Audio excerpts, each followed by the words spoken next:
Bonjour à tous, bienvenue sur Daily French Talk. Salut, c'est super de vous revoir. Je suis Emma. Et moi, c'est Jack. Ici, on pratique le français ensemble, tranquillement. N'oubliez pas de vous abonner à notre chaîne et de liker cette vidéo si elle vous plaît. Aujourd'hui, on va parler d'un sujet super, les vacances. Alors Jack, comment ça va aujourd'hui? Ça va très bien, merci. Et toi, Emma?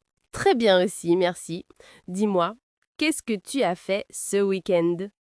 Ce week-end, j'ai regardé un film et j'ai mangé une pizza. C'était très tranquille. Et toi? Moi, j'ai appelé une amie et nous avons parlé longtemps, c'était sympa. Chouette. Donc, les vacances, Jack, tu aimes les vacances? Est-ce qu'il y a des gens qui n'aiment pas les vacances? Bien sûr que j'aime ça. J'adore les vacances. Pour moi, les vacances, c'est la liberté. La liberté, c'est un grand mot. Qu'est-ce que tu veux dire? Je veux dire, pas de réveil le matin, pas d'horaire fixe. Si je veux manger des céréales à midi, je peux. Si je veux regarder 3 films d'affilée, je peux. D'accord, je comprends. Donc pour toi, les vacances, c'est surtout rester à la maison? Pas toujours, mais souvent, oui. Je suis un peu paresseux peut-être. Et toi, qu'est-ce que tu aimes dans les vacances? Moi, c'est l'opposé. J'aime le changement. Découvrir de nouveaux endroits, rencontrer de nouvelles personnes, goûter de nouvelles nourritures. Pour moi, les vacances, c'est l'aventure. Aventure. Ce mot me fait un peu peur. Aventure, ça veut dire imprévu. Et les imprévus, ce n'est pas toujours confortable. Justement, c'est ça qui est amusant. Par exemple, la dernière fois en Italie, j'ai pris le mauvais train. Oh là là! Et qu'est-ce qui s'est passé?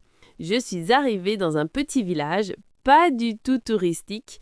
Personne ne parlait anglais ou français. Ça a dû être stressant? Au début, oui. Mais ensuite, une dame très gentille m'a aidée. Elle m'a invitée à prendre un café dans sa maison. J'ai rencontré sa famille. C'était une expérience magnifique. Plus belle que tous les monuments. Waouh! D'accord, je comprends mieux. Donc, ton imprévu est devenu un beau souvenir. Exactement. C'est pour ça que j'aime voyager seule parfois. On est plus ouvert aux rencontres. Tu es très courageuse. Moi, dans cette situation, je panique. Je pense que je crie « Au secours !» en français, mais personne ne comprend. Je suis sûre que tu trouverais une solution. Parlons de tes vacances préférées. Tu as dit que tu allais chez tes parents. Oui, très souvent. Mes parents habitent en Bretagne, près de la mer. En Bretagne, c'est très beau. J'adore les crêpes bretonnes. Moi aussi. Ma mère fait les meilleures crêpes du monde, avec du sucre ou avec du jambon et du fromage. Tu me donnes faim. Et qu'est-ce que tu fais d'autre en Bretagne? Le matin, je vais à la boulangerie acheter du pain frais. L'air sent bon la mer et le pain chaud. C'est mon odeur préférée. Ça a l'air tellement paisible. Tu te promènes? Beaucoup. Je marche sur les sentiers le long de la côte. Les paysages sont sauvages avec des grandes roches et une mer bleue ou grise. En Bretagne, la météo change vite. Et quand il pleut? Quand il pleut, c'est parfait aussi. Je reste à la maison, je lis un livre près de la cheminée et j'écoute le son de la pluie. C'est très cosy. Cosy. Qu'est-ce que ça veut dire? Ah, désolé, c'est un mot anglais.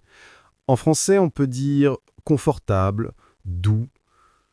Un moment agréable à l'intérieur quand il fait mauvais dehors. Merci pour l'explication. Donc, temps ensoleillé ou temps pluvieux, tu es content. Exactement. C'est ça, les vraies vacances pour moi. Être content, peu importe le temps. C'est une belle philosophie. Mais est-ce que tu es déjà parti en vacances dans un autre pays? Oui, une fois. Je suis allé en Angleterre avec l'école, il y a longtemps. Et c'était comment? C'était intéressant. J'ai appris que les Anglais mangent des haricots au petit déjeuner. Des haricots le matin? Vraiment? Vraiment, c'était un choc culturel pour moi. Et aussi, ils conduisent du mauvais côté de la route. De l'autre côté, tu veux dire. Oui, pour nous, c'est l'autre côté. C'était bizarre. Mais les gens étaient très gentils. J'ai visité Londres. C'est une ville très animée. Qu'est-ce que tu aimais à Londres? J'ai aimé les parcs. Ils sont immenses. Et j'ai vu la relève de la garde devant le palais de la reine. Enfin, du roi maintenant. Tu parles bien de cette expérience. Peut-être que tu aimes voyager plus que tu le penses. Peut-être. Mais j'aime revenir à la maison. Revenir dans mon lit, raconter mes histoires à mes amis. C'est vrai que le retour de vacances est un moment spécial. Tu as tes photos, tes souvenirs. Oui, et les cadeaux pour la famille. Ma sœur collectionne les magnettes de frigo. Alors je lui rapporte toujours un magnette. C'est une bonne idée. Moi, je rapporte toujours de la nourriture typique. Du fromage, du chocolat, des épices. Ah oui, raconte-moi tes expériences culinaires. En Angleterre, j'ai goûté le fish and chips. C'est du poisson frit avec des frites. C'était délicieux, mais très lourd. Lourd? Lourd pour l'estomac. Après avoir mangé, j'avais besoin de faire une sieste. Je comprends. En Italie, la nourriture est plus légère. Beaucoup de légumes, de l'huile d'olive. Est-ce que tu as goûté la gelato? Bien sûr, tous les jours. La gelato, c'est la glace italienne. Elle est crémeuse et pleine de saveurs. Mon parfum préféré était pistachio. Pistache. Moi, je préfère le chocolat. Toujours le chocolat. Tu n'aimes pas essayer de nouvelles saveurs? Si, mais le chocolat est un classique. C'est sûr et délicieux. Pour les vacances, je veux me sentir bien, alors je choisis la sécurité. Alors que moi, je veux de la surprise. Une fois, en Thaïlande, j'ai mangé un plat très épicé. Mon nez coulait, mes yeux luèrent, mais... Et tu as aimé ça? Au début, non. Mais ensuite, oui. C'était une explosion de saveurs. Maintenant, j'adore la cuisine épicée. Tu vois, nous sommes très différents. Emma l'aventurière et Jack le tranquille. Mais c'est ça qui est bien.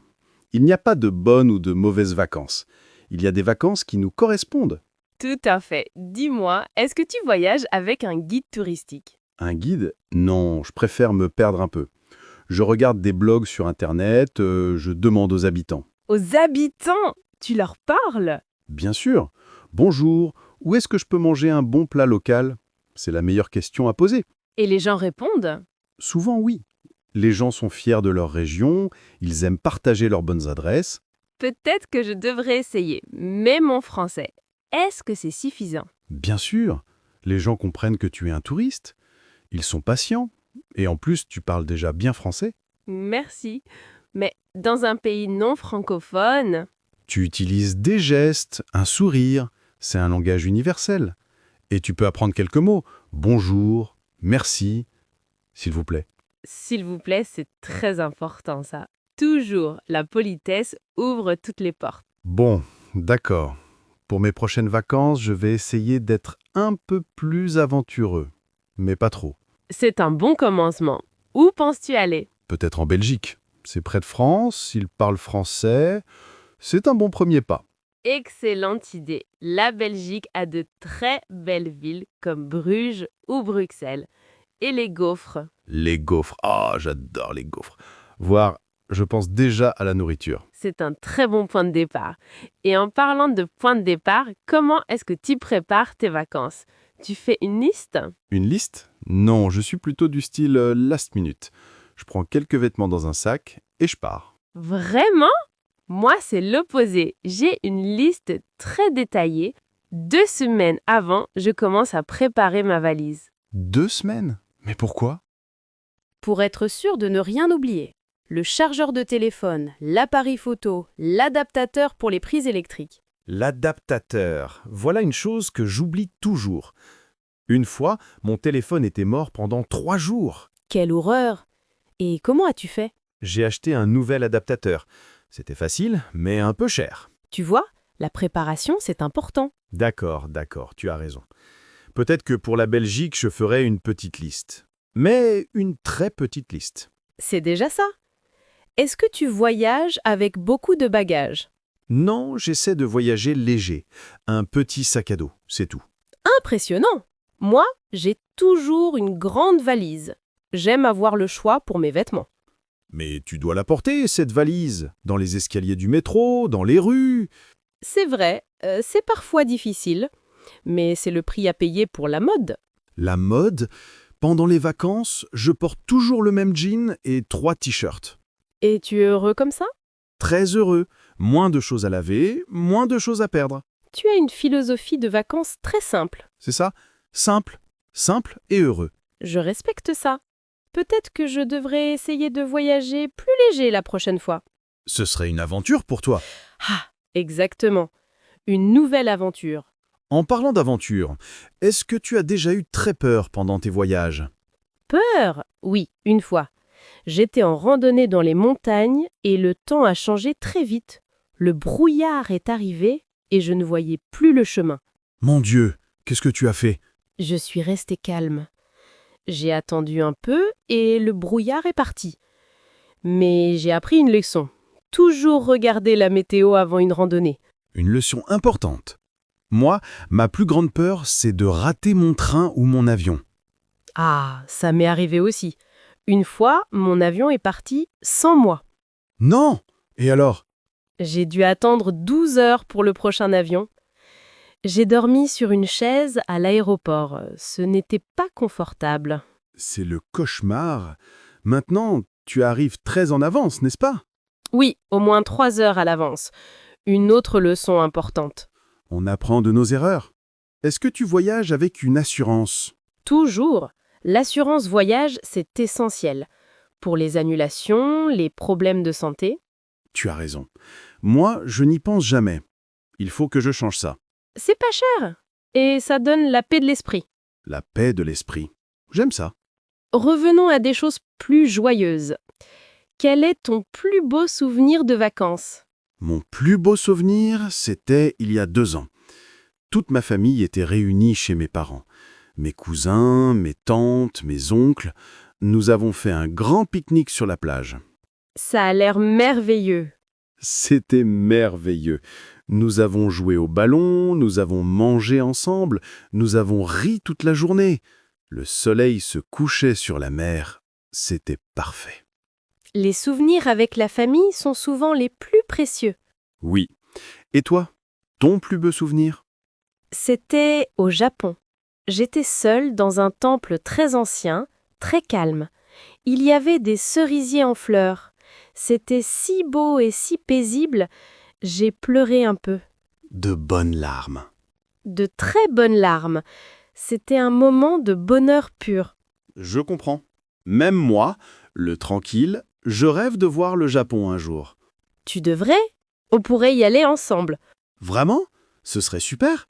Mais attention, je vais apporter une très grande liste et une très grande valise. Et moi, je vais essayer de voyager avec un petit sac à dos. Parfait. Nous échangerons nos styles de vacances. C'est ça, la beauté des vacances. Découvrir de nouvelles choses, même sur soi-même. Maintenant, prenons le temps de revoir ensemble quelques mots et expressions clés que nous avons utilisés. C'est important pour bien les mémoriser. Oui, et on va s'amuler en même temps. Prêt? C'est parti. Commençons par le premier mot. Une aventure. Jack, qu'est-ce que ça veut dire pour toi? Pour moi, une aventure, c'est quand il se passe quelque chose d'excitant et d'un peu imprévisible. Ce n'est pas routine.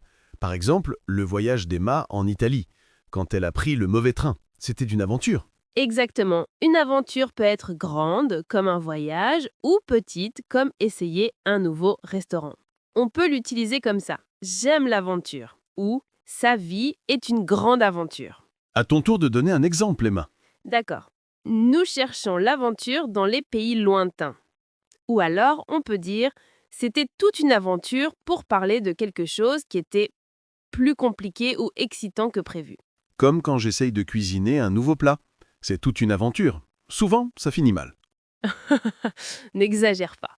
Passons au mot suivant. Paisible. Ah, celui-là, je l'aime beaucoup. Paisible veut dire calme, tranquille, sans bruit et sans stress. C'est l'opposé de stressant ou bruyant. Donne-nous un exemple, Jack. Avec plaisir. Le village où habitent mes parents est très paisible. On peut aussi dire « j'aime écouter de la musique paisible le soir ». Parfait. Moi, je pourrais dire, après une longue journée de travail, j'ai besoin d'un moment paisible. C'est un adjectif qui décrit une atmosphère, un endroit ou un sentiment. Très bien. Maintenant, un mot un peu difficile. Un imprévu. Oui, un imprévu, c'est un nom masculin. Ça décrit quelque chose que tu n'as pas planifié, qui arrive soudainement. Souvent, dans les voyages, il y a des imprévus. Comme un train annulé, une météo terrible ou un hôtel fermé.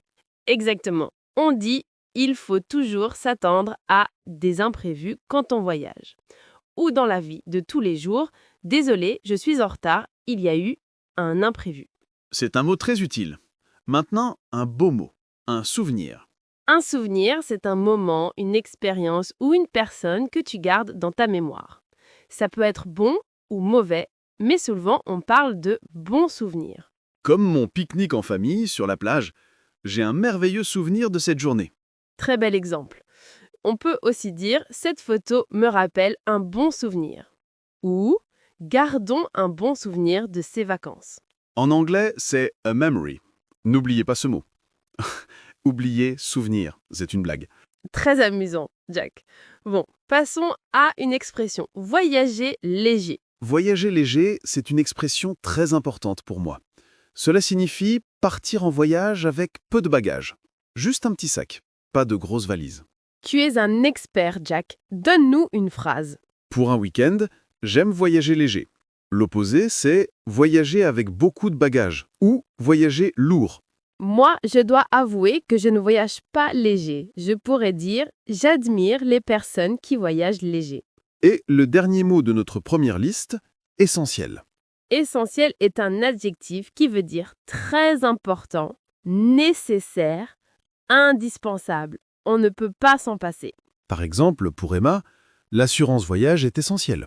Pour moi, le café le matin est essentiel. On peut l'utiliser comme ça. L'eau est essentielle pour la vie ou il est essentiel de bien se préparer. Très bien. Maintenant, ajoutons d'autres mots utiles pour parler des vacances. Premier nouveau mot, le patrimoine. Le patrimoine, c'est un concept important. Ça représente tout ce qu'une région ou un pays a de valuable. Ses monuments historiques, ses traditions, sa culture, sa cuisine. Par exemple, le Colisée, à Rome, fait partie du patrimoine italien. La Tour Eiffel fait partie du patrimoine français. On dit j'aime visiter les sites du patrimoine mondial. C'est un mot un peu formel mais très utile. Deuxième nouveau mot, un séjour. Un séjour, c'est une période pendant laquelle on reste dans un endroit qui n'est pas notre maison. On parle souvent d'un séjour à l'étranger ou d'un séjour linguistique. On peut l'utiliser comme ça. J'ai fait un séjour de 2 semaines en Espagne. C'est un synonyme de visite ou voyage. Mais ça insiste sur le fait de rester quelque part. Exactement. Troisième mot, hors des sentiers battus. Oh, une expression.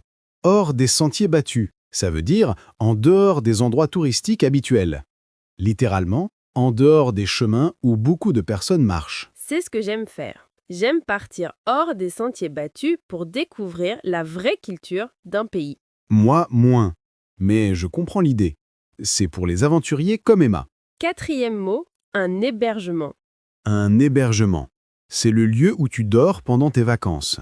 Un hôtel, un Airbnb, un camping, une maison d'hôte, ce sont tous des types d'hébergement. On peut demander quel type d'hébergement préfères-tu? Moi, je réponds je préfère les petites maisons d'hôtes. Et moi, je préfère l'hébergement chez mes parents. C'est gratuit et la nourriture est excellente. C'est un avantage certain. Cinquième mot, dépaysant, dépaysement. J'aime ce mot. Dépaysant est un adjectif. Une expérience dépaysante, c'est une expérience qui change complètement de notre routine habituelle, qui nous fait oublier notre pays. Notre pays. Oui, le dépaysement, c'est le sentiment d'être dans un endroit très différent. Un voyage au Japon est très dépaysant. Même un week-end à la campagne peut être dépaysant si on habite dans une grande ville. Tout à fait. Maintenant, pratiquons avec un petit dialogue utilisant tous ces mots. Je vais être moi-même et Jack, tu seras toi-même. D'accord, c'est un rôle facile. Alors Jack, tu as des projets pour tes prochaines vacances? Oui, je prévois un séjour en Bretagne. Je vais chercher un hébergement chez mes parents, bien sûr. Très drôle. Et qu'est-ce que tu comptes faire là-bas? Rien de très aventureux, je vais me promener, profiter de l'atmosphère paisible, j'éviterai les imprévus si possible. Et tu vas visiter des sites du patrimoine local? Peut-être un château ou deux, mais je ne vais pas hors des sentiers battus. Je préfère les endroits connus. Et pour tes affaires, tu vas voyager léger? Bien sûr, c'est essentiel pour moi. Je veux juste créer de bons souvenirs, sans stress. Parfait. Et est-ce que tu trouves que la Bretagne est dépaysante? Pour moi qui habite en ville, oui, totalement. La mer, le calme, c'est un vrai dépaysement. Excellent. Vous avez vu comment on utilise tous ces mots? Maintenant, pour finir, un petit quiz rapide. Je vais dire une phrase avec un mot manquant et vous essayez de deviner le mot dans votre tête. Première phrase. J'adore les voyages qui sont une vraie... Aventure, bien sûr. Deuxième phrase. Après le bruit de la ville, j'ai besoin de calme et de... Tranquillité ou paisible. D'un endroit paisible. Troisième phrase. Notre vol est annulé? Oh non, quel... Imprévu. Quatrième phrase. Cette photo me rappelle un merveilleux... Souvenir de mon enfance. Et dernière phrase. Pour un court voyage, il vaut mieux... Voyager léger. Bravo à tous ceux qui ont trouvé. Super. Nous avons revu beaucoup de vocabulaire aujourd'hui. N'oubliez pas de noter ces mots et d'essayer de faire vos propres phrases. La pratique est la clé pour progresser. Merci d'avoir été avec nous pour cette longue séance de révision. Eh bien Jack, nous voici déjà à la fin de cette longue conversation sur les vacances. C'était vraiment passionnant d'échanger sur ce sujet. Oui, et je pense que nous avons couvert beaucoup de choses. De mes vacances tranquilles en Bretagne à tes aventures en Italie et au Japon. Absolument. Mais avant de nous quitter, prenons le temps de résumer un peu tout ça. Jack, si tu devais retenir une seule chose de notre discussion, ce serait quoi? Une seule chose, c'est difficile.